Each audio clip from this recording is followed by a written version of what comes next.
I have a confession to make. Every summer, I think this is the summer that I'm going to do better. I'm going to have my kids. We're going to be active. We're going to get all these things done. I'm going to do chore charts and we're going to be intentional and have our quiet times and all the things. And then by June, July every year, I completely give up. I throw in the towel. I just try and survive. But I finally figured out what I was doing wrong. And spoiler alert, it wasn't that I didn't have enough checklists. It was actually something going on behind the scenes that once I shifted it, everything became so much easier. And I can't wait to talk to you about it today, because I know that this is the summer that you want things to change. And to have that spirit-filled summer where it's filled with joy and love and happiness and not chaos and survival and burnout and tiredness. This is your year, girl. Let's talk. What if this summer was the summer everything changed? The summer that you finally were able to establish those rhythms that you've wanted to do all year, but things were just too busy. Well, I found that the reason why the rhythms don't get built isn't because of lack of good intentions. It's actually because of beliefs behind them. And today I'm going to help you understand what those beliefs are so that you can change them and actually build the spirit-filled life that you want to lead with your home and your children.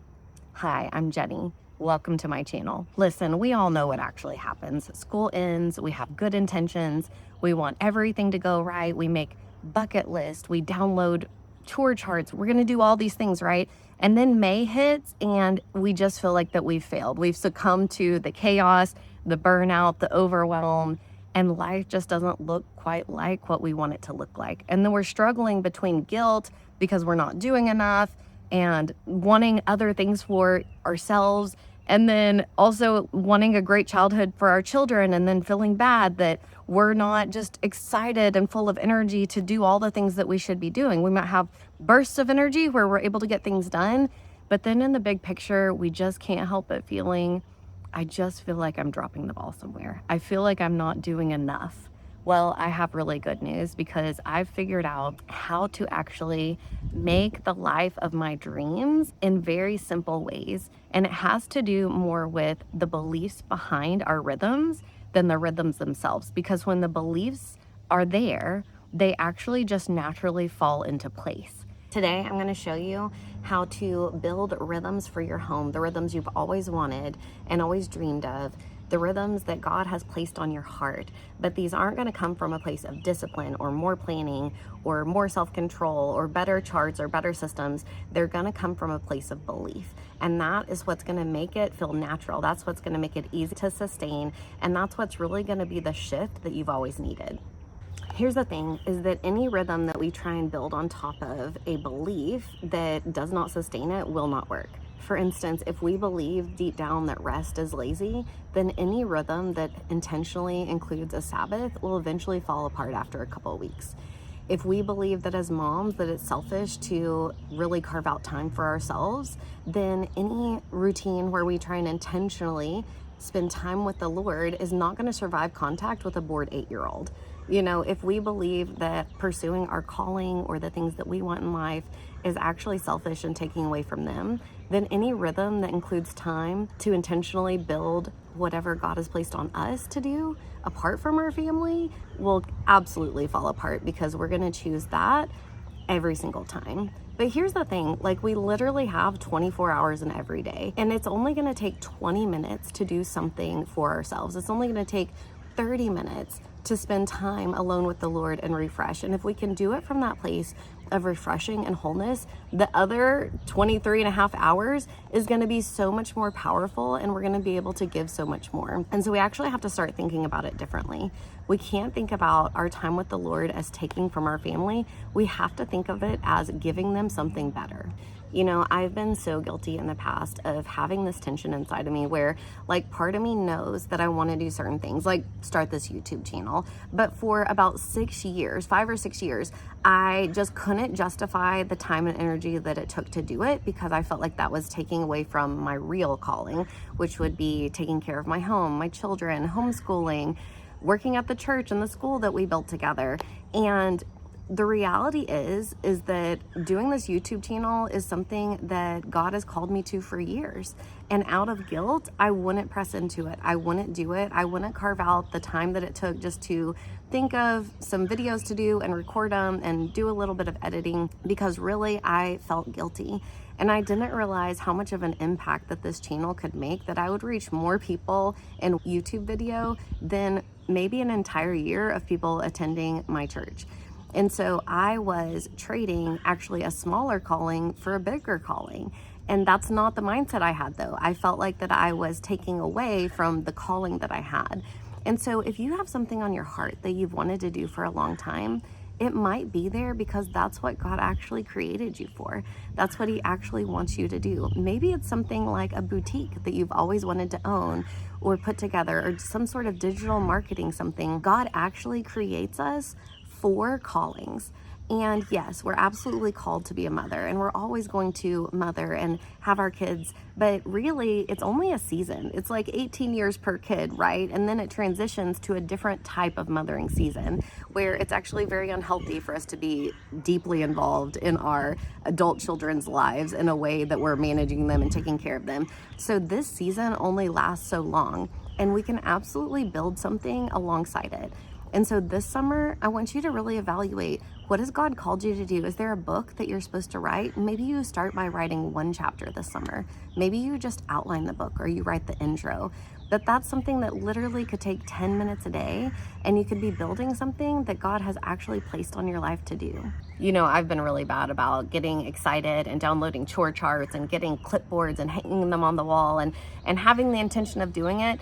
And then after a few days, just not having as good a follow through. But the thing is that what was behind that was that there was beliefs in place that were causing me to not succeed. And so many times the reason why we don't have the good follow through, even after we've had the good intentions and we've done the work and we've printed the things and we've bought the clipboards and the markers and all the things, is because there's something subtle running in the background. And if we actually take care of the beliefs running in the background that are imploding us from being able to follow through, then the routines become so easy. There's something that my husband and I started doing recently where we would just simply share 3 to 5 things that we're thankful for the other person. And I would do this first thing in the morning and last thing at night. So literally I just roll over in bed and I just tell him, like, Casey, I'm thankful that you're a good father. I'm thankful for your beard. I'm thankful that you enjoy making breakfast and that you bring me coffee, you know, and I just tell him, like, I'm thankful that you're a deep thinker and that you love the Word of God.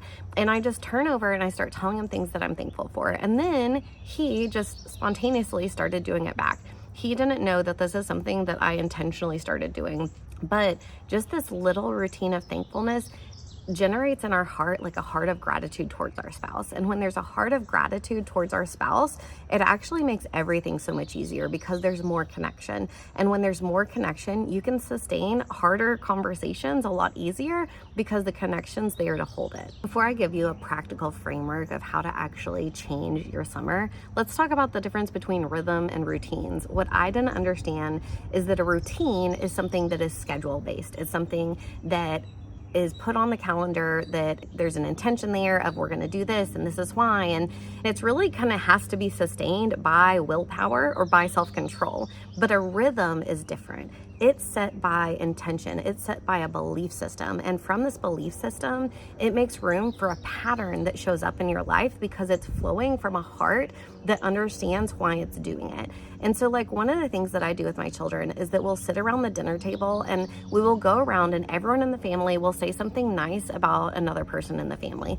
Like, maybe we'll start with my oldest and I will tell him something that I enjoy about him or something positive I see in him. And then maybe the next oldest, then the next, then the next, then, you know, the youngest will try and say something. And then my husband will follow with something, and we'll go around the table and we will build up each person in the family intentionally, because we're speaking life over one another. We're calling out the gold in one another. We are telling each other the positive things that we see. And what happens is that it calls that child to arise to something better. And we do it for me and for my husband too. And so we're feeling known, we're feeling loved. We're intentionally building connection in the family. And it's something that we can do anywhere. We can do it in the car. We can do it at the dinner table. But just pray and ask Holy Spirit to remind you to do it whenever there's downtime. It doesn't have to be hard or rigid. You don't have to do it every day. But if you can visit this regularly, if you can make this a rhythm in your home, whenever you feel that things are disconnected or children are fighting or things are far apart, it actually teaches them thankfulness for each other. And your words of being able to speak over them the life, the good things that you see in them. And each one of my children are so different that the things that I say about them are very different. I have a child that has a tender heart, that's kind, that has a heart of compassion and care and help.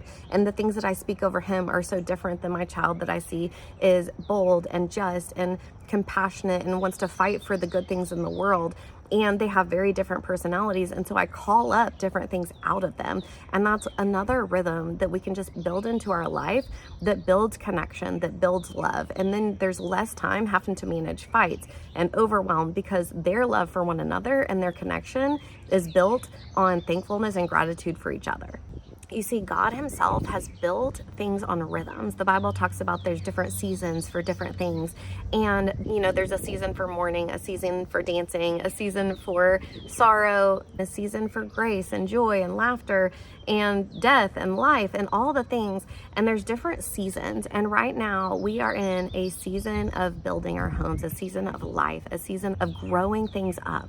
And the way that we need to do that needs to be so intentional because the world wants to destroy, the world wants to tear down and to clear out. And we just have to create these rhythms and these places of joy and enjoyment and connection and love and honor for one another. And it's something that will build spiritual ties to each other, that will strengthen our family's core, that will strengthen our marriage.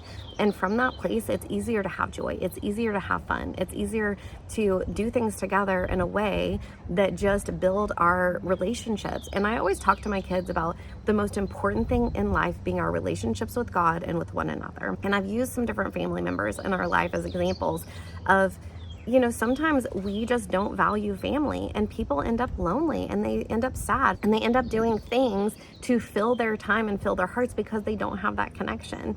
I remember one time whenever I was a young hairdresser that this lady came in and she was a CEO of a company and she was powerful and she was strong and she jogged all the time and she was beautiful and she spent a lot on her beauty and she was single and she didn't have any kids and she wasn't married, but she was very successful. And I remember her telling me about her sister and she said, my sister's so poor. She doesn't have anything. They just have all these kids. And she's like, and she's so happy. And I remember thinking to myself, that was before I was married, before I had kids, I'd rather be your sister. I'd rather be your sister who's rich in relationships and happiness and love than in success and vanity and emptiness.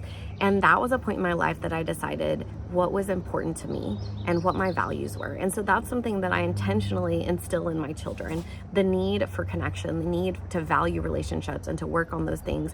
And so we talk about things like boundaries and feedback and emotional intelligence. We talk about things like, hey, okay, you're upset with your brother because this happened. Well, did you give them feedback? Did you let them know how this affected you? Because they can't read your mind and heart. So it's our responsibility to let them know how they're affecting us. So you tell them that it made you sad whenever that happened, or you go tell them that it hurt your feelings whenever he said this thing or did this thing, and give him the opportunity to respond in love. And then sometimes they don't respond in love, and that's still a time to come in a disciple and say, you know what, we can't control other people's hearts. We can't make them love us or respond to us correctly. We can only choose to give them grace and to keep our hearts open and continue to be a loving example to them. And if they continue to do things that are hurtful, then maybe we just put some boundaries up out of a place of love and we say, hey, I'm not going to play with you if you're going to play that way. And so it's always a teaching opportunity for their future relationships. I don't believe that God created us for rigid schedules. I believe that He created us for rhythms. And that when we are living by these rhythms, that we are reflecting a spirit-led life, that we are flowing with him, that we're letting him lead us, him remind us of the things that we need to do and to say. And this is the home that we want to build. Okay, so here is the framework for the 5 rhythms that I believe every spirit-filled mom really needs. And I'm not just going to give you the rhythm, I'm going to give you the belief behind it that's going to drive it so that the rhythm will actually stick. And so the very first one, the anchor rhythm, is daily stillness with God. And the belief that needs to drive it is the understanding that we cannot pour out unless we're poured into, and that it's not selfish to choose time with God before anything else. It's okay, mama, if you put the kids in front of the TV for 15 minutes and crawl in your closet and seek the Lord. It's okay to let them have cereal sometimes so that you can have that extra time, especially if things are hard or your health is down or things are more stressful or there's financial issues. Being in your closet in that quiet place and seeking the Lord and opening your heart to him is going to fill you in a way that no routine could ever do. It doesn't have to be strictly Bible reading or praying or anything. It can literally be sitting there in stillness and imagining him in your mind and smiling at him. Sometimes I just don't have the capacity in me to do anything other than being present with him, and that alone energizes me. Sometimes it looks like taking a bath and turning on worship music and in my mind just bowing before him. It can look like praying a prayer list and reading a Bible study or journaling. Sometimes journaling is the best way for me to get my thoughts out and to process things. Like they've actually proven in neuroscience that when you journal, it helps things move from the right side of your brain to the left side of your brain, and it stabilizes it. So sometimes there's just things we need to process, things that bother us, things that are confusing or that we're going through, that if we can put on paper and we can write to him, it actually helps to resolve it. And so you can write your prayers, you can write and process with the Lord. Some people are writers, some people are worshipers, some people are dancers, and you might need to just shut the door to your room and just turn on worship music and dance and move for the Lord. And that's okay. It can look like whatever it needs to, but take that time and energize and fill up with the Lord so that you're anchored in his presence, and everything else is going to flow from there. Rhythm number 2 is for you to protect space for your calling. I know it sounds crazy, but God created you to do certain things. It is part of the anointing that's on your life. It's part of who he made you to be. He created you to contribute to the world around you, to your home, to your family, to the world at large. And some of you, that's starting a YouTube channel. Some of you, that's writing a book. Some of you, that's creating a space for moms once a month to get together. God has put something on you intentionally outside of your home that energizes you, that is creative. Some of you, it might be creating Christian clothing that is fun and cool. Like when we do things that build our creativity, when we do things that energize us, it helps all of our life. And so if we are constantly just pouring and pouring and pouring and pouring and pouring and pouring, and we're never getting energized, we're never getting built up, we're never getting that fresh wind from doing things that we enjoy, then the rest of our life isn't going to be as good. So the mindset shift has to be looking at pursuing your own calling as selfish needs to change into understanding that pursuing your calling is teaching your children something powerful, teaching them that they can do more than one thing, that they can serve their family and they can choose God, and they can also believe in who he created them to be and to make an impact in the world. That is powerful. And it doesn't have to be big. It can literally be 10 to 20 minutes a day, writing that chapter, filming those videos, creating social media posts, doing something that is energizing to you and that is making an impact in the world. And literally 10, 30 minutes, you can do it while your kids play outside and while you sit outside. Now, I'm not saying to be distracted and absent the whole time that we're with our children. I'm saying that one part of the day is an intentional time set apart for you to invest in what is on your life. And that is beautiful. And that is something that's life-giving. And it's something that by the end of the summer that you'll have that chapter written. You'll have those videos posted. You'll have the group going. You will be making the impact. You'll have your t-shirt, your first t-shirt launch. And that's okay. It's okay to do things and also be a mother. And that leads me into rhythm number 3. This is intentional presence with your kids. It is being with them undistracted, cell phone put away, and just being fully present. And in those moments of being fully present, that you can just resonate in joy, that you can be thankful and your heart can be filled with gratitude. The belief that actually needs to shift is believing that we have to constantly entertain our children to be a good mom. That's not actually true. Children actually learn a lot through boredom, through having to figure out the things that they need to do or ways that they can play. The truth is, being a good mom is being genuinely present in moments that you can share together throughout the summer. This looks like sometimes just looking in their eyes, just looking at the sun reflect off of their hair and just telling the Lord, thank you for them. I love them. Looking at them, giving them feedback, telling them that you're proud of them, that you're excited, and just having intentional times during your day that you go and you put your cell phone away. You put it in a drawer and you shut the drawer, and maybe you even set an alarm on Alexa or something and say, an hour and a half. And in that hour and a half, you're going to be fully present. Anything can wait for 90 minutes. And so in that rhythm of presence is where joy is going to be built. It's where gratitude and connection, and they've even found that looking into someone's eyes creates neural networks in the brain. Like when you look into your child's eyes and they see joy and they see thankfulness, they see that you're proud of them, it builds part of their identity in their minds. And that's a gift that we can intentionally give them if we just carve out the time to be intentional. Rhythm number 4 is rest. And that is something that is so hard in a culture where it's go, go, go. It's like summer sports and this and vacations and all these things. And really the wrong belief behind that can be that we kind of feel that rest is laziness. And when we feel like rest is laziness, then we aren't going to rest well. And when we don't rest, then we don't recover. Our nervous system doesn't recover. We don't have space to be able to relax and to seek the Lord. There's one day a week that we pick that we do not work on our house. We don't do dishes. We don't clean up. By the next day, our house is a complete wreck. But during that day, we rest. We don't work. We don't work on our phones. We try not to even really do much other than spend time together as a family. We might go to the park. We might get in the pool. We might just play board games. But it is a day of relaxing for everyone in the home. No one has to make their beds. We make easy meals that day. And it's just a day that we truly enter into the discipline of rest, knowing that we can easily reset the first 30 minutes to an hour the next day, reset our home, reset everything. But having that discipline of rest is something that allows our bodies to recharge, our spirits to refill, and be able to operate from a place that is sustainable all summer long. And rhythm number 5 is build one thing.